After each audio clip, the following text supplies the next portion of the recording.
Bismillahirrahmanirrahim. Alhamdulillah. Wassalatu wassalamu ala rasulillah wa ala alihi wa sahbihi wa man wala. Amma ba'd. Rabbi syrah li sadri wa yassir li amri wahlul 'uqdatam min lisani yafqahu qawli. Rabbi yassir wa la tu'assir, Rabbi tammim bil khair. Subhanaka la ilma lana illa ma 'allamtana innaka antal alimul hakim, wala hawla wala quwwata illa billahil aliyil azim. Yang saya muliakan, yang saya kasihi dan yang saya rindui para jamaah Masjid Yusuf Ishaq, Assalamualaikum warahmatullahi wabarakatuh. Alhamdulillah, syukur kita kehadirat Allah Subhanahu wa taala, dipertemukan lagi kita pada hari ini, hari yang ke-24 kita berpuasa di bulan Ramadan. Alhamdulillah, Allah panjangkan umur kita sehingga dapat kita merasai kenikmatan 10 malam yang terakhir, dan baki sisa hanya beberapa hari kita akan selesai menyempurnakan ibadah puasa kita di bulan Ramadan. Dan hari-hari yang akhir ini merupakan kemuncak bulan Ramadan, di mana yang disabdakan oleh Rasulullah sallallahu alaihi wasallam, Ramadan awaluhu rahmah wa awsatuhu maghfirah wa akhiruhu itqu min nar. Yang bermaksud permulaan Ramadan merupakan rahmat. Allah cucuri rahmat yang banyak pada awal Ramadan, dan pertengahannya keampunan. Masya Allah, Allah menganugerahkan keampunan kepada hamba-hambanya. Dan yang terakhir ialah dilepaskan hamba-hambanya daripada api neraka. Subhanallah. Jadi inilah kemuncak kejayaan yang sebenar, apabila seorang hamba terlepas daripada api neraka. Begitu juga Allah Subhanahu wa ta'ala firman, Inna anzalnahu fi lailatul qadr wa ma adraka ma lailatul qadr, Lailatul Qadri khairum min alfi syahr. Tanazzalul malaikatu warruhu fiha biidni rabbihim min kulli amr. Salamun hiya hatta matla'il fajr. Artinya, kita pun telah ketahui bagaimana di penghujung Ramadan ini merupakan berlakunya malam Lailatul Qadar. Dan malam Lailatul Qadar lebih baik daripada 1000 bulan. Bermakna apabila seseorang itu beramal pada malam tersebut, maka dia akan meraih pahala yang berlipat-lipat kali ganda sehingga 83 tahun dan ke atas. Khairum min alfi syahr, artinya lebih baik daripada 1000 bulan. Artinya lebih besar pahalanya, lebih hebat ganjarannya daripada beramal 83 tahun dan ke atas. Subhanallah, ini satu anugerah yang sungguh luar biasa, fantastik punya anugerah yang Allah anugerahkan kepada hamba-hambanya. Maka sayugianya kita jangan lepaskan peluang, kerana inilah merupakan pemberian Allah setahun sekali kepada hamba-hambanya. Dan Allah Maha mengetahui umat Nabi Muhammad sallallahu alaihi wasallam umurnya pendek, antara 60 hingga 70. Maka apabila kita beramal pada 10 malam yang terakhir, pasti kita akan dapat satu malam Lailatul Qadar, sehingga Allah melipat gandakan pahala kita. Kalau sekiranya kita dapat 10 tahun dapat malam Lailatul Qadar, maka seolah-olah kita beramal 830 tahun dan ke atas. Subhanallah. Kalau 20 tahun, Masya Allah, hampir 1900 tahun. Jadi ini merupakan pemberian yang luar biasa. Maka kita manfaatkan. Jangan kita lepaskan peluang. Jangan kita membiarkan malam-malam Lailatul Qadar atau malam-malam Asyara akhir berjalan begitu saja. Maka hendaklah kita manfaatkan sepenuhnya dengan kita memperbanyakkan ibadah-ibadah seperti solat Isyak berjamaah, Maghrib berjamaah, kita sembahyang tarawih berjamaah, kemudian jangan lupa sembahyang tahajud, sembahyang witir, sembahyang tasbih. Pokoknya isikan sepenuh-penuhnya dengan ibadah kepada Allah. Dan juga jangan lupa pada malam-malam Asyara akhir ini kita perbanyakkan sedekah, kita perbanyakkan infak. Dan sekarang sangat mudah, tak perlu kita pergi masjid, tak perlu kita pergi badan-badan tertentu yang meraung-raung minta pertolongan, bantuan. Kita just transfer pada malam-malam tersebut dengan niat, ya Allah, mudah-mudahan berlakunya ketika kita transfer, berlakunya malam Lailatul Qadar, Masya Allah, berlipat-lipat ganda pahalanya. Jadi usahakan 10 malam yang terakhir, hari-hari kita transfer duit. Jangan satu serpuk sekali, tapi terus hari-hari transfer. Kita bagi-bagi sampai 10 hari. Mudah-mudahan sangkut satu malam, iaitu malam Lailatul Qadar, dan Allah melipat gandakan pahala kita insya-Allah. Insya-Allah, amin ya rabbal alamin. Alhamdulillah. Dan alhamdulillah kita menyambung semula perbincangan kita minggu-minggu yang lalu, yang mana kita telah membincangkan tentang sifat-sifat seorang hamba Allah Subhanahu wa taala. Dan hari ini merupakan hari terakhir membincangkan sifat yang terakhir yang dapat saya sampaikan pada hari ini, membicarakan tentang sifat-sifat hamba Allah, iaitu sifat yang penting dan juga utama sifat seorang hamba Allah ialah si hamba tadi pastikan segala ketaatan yang dia lakukan, segala amalan-amalan baik yang dia lakukan, sama ada ianya berbentuk ibadah khusus seperti sembahyang, puasa, zakat, haji, zikir, baca Quran, ataupun ibadah umum, apa sahaja ibadah-ibadah yang baik, tindakan-tindakan yang baik, hendaklah ditujukan semata-mata ingin mencari keridaan Allah Subhanahu wa taala, bukan mencari selain daripadanya. Jadi perlu kita berhati-hati ya. Jadi pastikan amalan kita ikhlas kerana Allah Subhanahu wa taala. Kerana amalan yang tidak ikhlas tidak akan diterima oleh Allah Subhanahu wa taala. Maka di sini ingin saya membawa definition ataupun definisi ikhlas, supaya kita jelas apa yang dimaksudkan ikhlas. Maka saya ingin membawa satu definisi yang dibawa oleh Syekh ataupun ulama namanya Fudail Ibn Iyad rahimahullah, dia kata tarkul amal min ajlin nas riya, wal amal min ajlin nas syirk, al ikhlas an yu'afiyaka minhuma.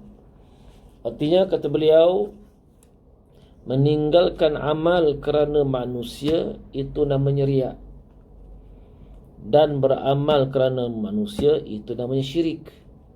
Maka ikhlas, hendaklah engkau selamat daripada kedua sifat tersebut. Jadi kita kena hati-hati. Jadi ada orang salah faham dia kata, buat apa aku nak beramal kalau tak ikhlas, maka dia tak beramal. Ini sebenarnya dia riak. Dia ingin menunjukkan manusia yang dia ikhlas, dia beramal kerana manusia. Jadi kadang-kadang dia dipermainkan oleh syaitan, diperbodoh-bodohkan syaitan kerana salah faham. Sebagai contohlah, nak pergi masjid ke berjemaah ataupun nak sembahyang kat rumah. Kalau aku sembahyang masjid nanti tak ikhlas, semua orang nampak. Lagi baik aku sembahyang rumah, aku ikhlas. Subhanallah. Jadi ini satu, bagaimana hilah syaitan untuk supaya kita meninggalkan masjid. Maka sesungguhnya bila kita meninggalkan masjid, tak sembahyang berjemaah, itu namanya riak. Kita nak tunjuk-tunjuk orang, kononnya aku tengok si fulan dia sembahyang sunyi-sunyi, dia tak pergi masjid. Sebab itu riak sebenarnya. Jadi kita pergi masjid kerana Allah. Jangan kita pedulikan orang. Subhanallah. Jadi bila kita meninggalkan sembahyang berjemaah ke masjid kerana alasan takut tak ikhlas, maka ini adalah tipu daya syaitan. Jadi jangan sampai kita meninggalkan amal kerana manusia. Jadi meninggalkan amal kerana manusia itu riya namanya. Dan beramal kerana manusia adalah syirik. Jadi orang yang ikhlas selamat daripada dua sifat tersebut, iaitu riya kerana manusia dan beramal kerana manusia. Jadi umumnya ikhlas ini ialah apabila seseorang itu beramal, dia menghilangkan dari sifat riya dan juga sum'ah. Tujuannya supaya amalannya dilihat oleh orang, dipuji oleh orang, tapi dia beramal kerana semata-mata kerana Allah, ataupun bukan beramal supaya amalan itu yang dia lakukan diketahui oleh orang, supaya reputasinya dimuliakan, dia semakin tinggi di sisi manusia. Jadi kalau itulah niatnya, maka itu sesuatu yang tidak diredai oleh Allah Subhanahu wa taala. Dan Allah Subhanahu wa taala menjelaskan dalam Al-Quran bahawasanya orang yang beramal sedangkan ia beramal kerana selain daripada Allah, maka amalnya tidak akan diterima oleh Allah Subhanahu wa taala walaupun sebanyak mana amalannya. Sesuai dengan firman Allah Subhanahu wa taala, "Faman kana yarju liqa'a rabbih falyamal 'amalan salihan wa la yusyrik bi'ibadati rabbih ahada." Yang bermaksud, barang siapa yang mengharapkan agar mendapat keridaan Allah, bertemu dengan Allah dan keadaan Allah redha kepadanya, maka hendaklah dia beramal dengan amalan yang baik. Jadi syarat amal diterima oleh Allah, pertama amalan yang baik, amalan yang soleh. Kemudian wala yusyrik bi ibadati rabbih, dan dia tidak menyekutukan Allah ketika melaksanakan ibadah kepadanya. Maknanya tidak kita terselip ketika beramal dengan riak, sum'ah dan sebagainya. Maka itulah syarat amal diterima.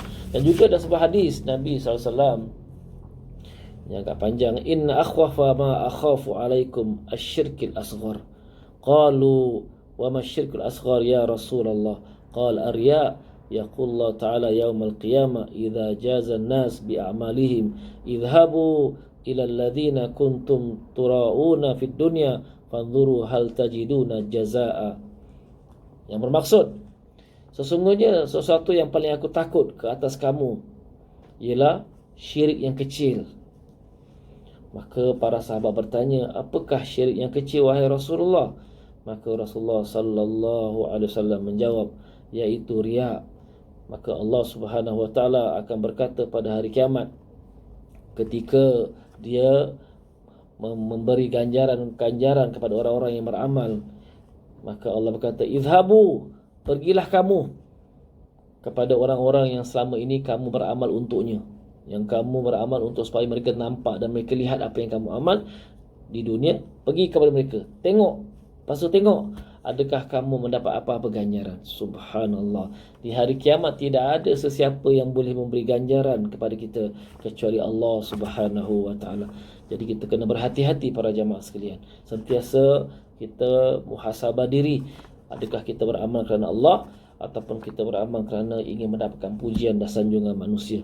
Kerana apabila kita beramal kerana sanjungan manusia, pujian manusia, maka itulah yang menjadikan penggerak untuk kita beramal, maka amalan kita pasti tidak akan diterima oleh Allah Subhanahu wa taala. Maka kita kena sentiasa cek dan muhasabah diri. Bukan kita muhasabah orang lain, ni tak ikhlas, itu urusan Allah dengan mereka. Kita jangan menuduh orang bukan-bukan, tapi kita selalu berbaik sangka dengan orang. Apabila orang beramal, walaupun dia menunjukkan dalam Facebook, kita kata mungkin dia buat kerana Allah, supaya nak memberi galakan orang lain supaya melakukan sama seperti beliau. Contoh, saya bercontohlah, seperti salah seorang ustaz yang agak masyhur di Malaysia, Ustaz Abid Liu.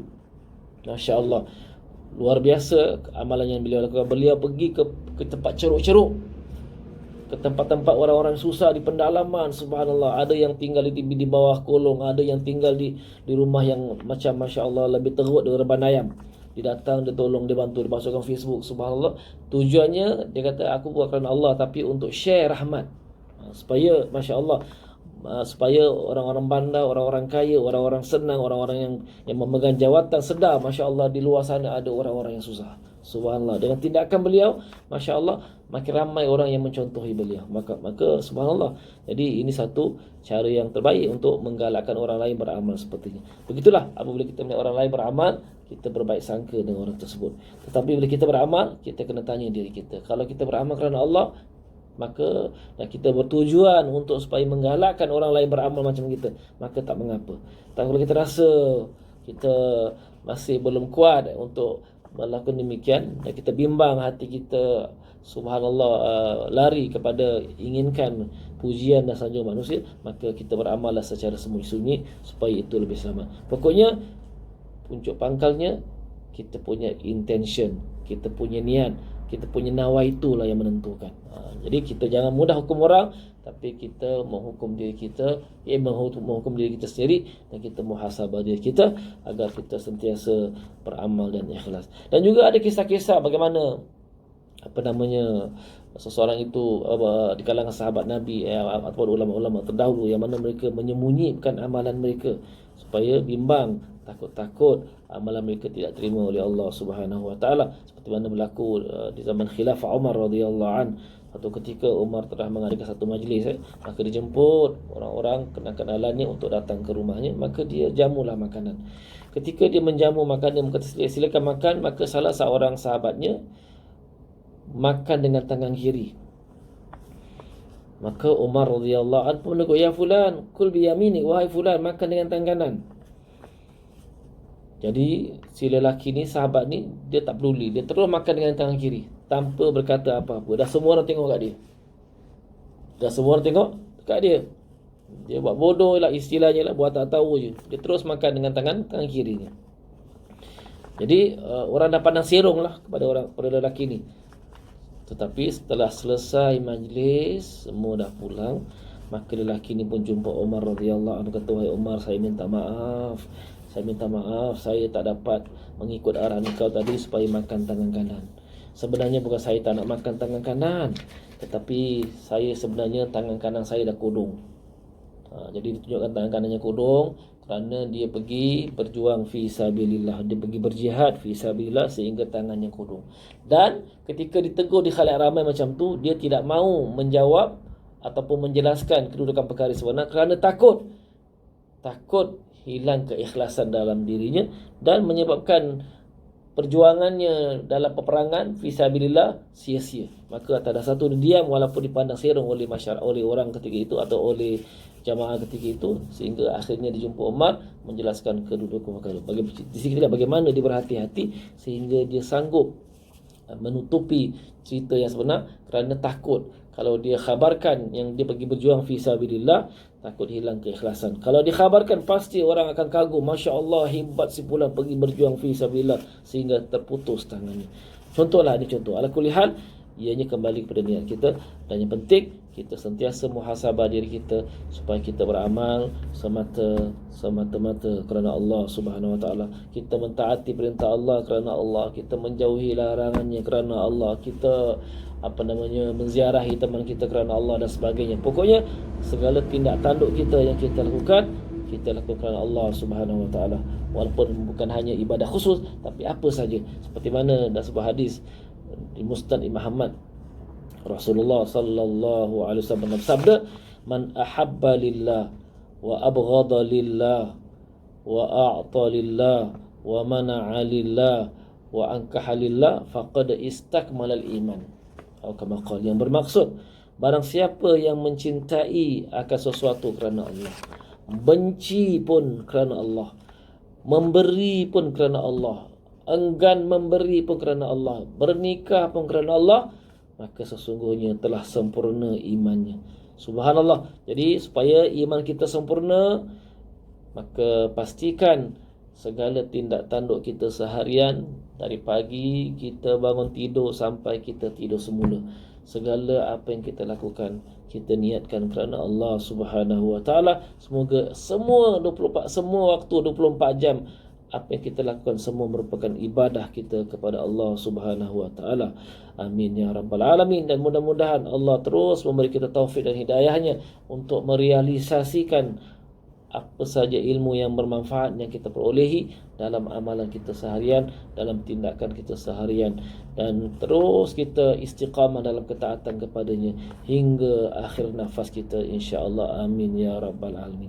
Jadi saya rasa itu saja pada pertemuan kali ini, dan ini merupakan mungkin terakhir untuk Ramadan kali ini, dan kerana hari hadapan kita dah berhari raya, insya-Allah, maka saya mengambil kesempatan ini untuk memohon jutaan ribuan ampunan maaf kepada para jamaah sekiranya terdapat kesilapan, kekurangan, keaiban dan kesalahan ataupun kata-kata saya yang menyinggung mana-mana pihak walaupun tak berniat seperti itu, maka saya mohon ampunan maaf, dan mudah-mudahan Allah Subhanahu Wa Taala menerima segala amalan kita yang kita lakukan pada bulan yang penuh barakah ini, insya-Allah. Dan mudah-mudahan juga kita jumpa bulan Ramadan, jumpa Lailatul Qadar, insya-Allah. Dan mudah-mudahan insya-Allah kita dapat berjumpa hari raya, insya-Allah, dan kita berjumpa lagi insya-Allah dalam masa terdekat. Mudah-mudahan lepas hari raya, mudah-mudahan dah kembali sedia kala, insya-Allah. Amin ya rabbal alamin. Sekian, wabillahi taufiq wal hidayah.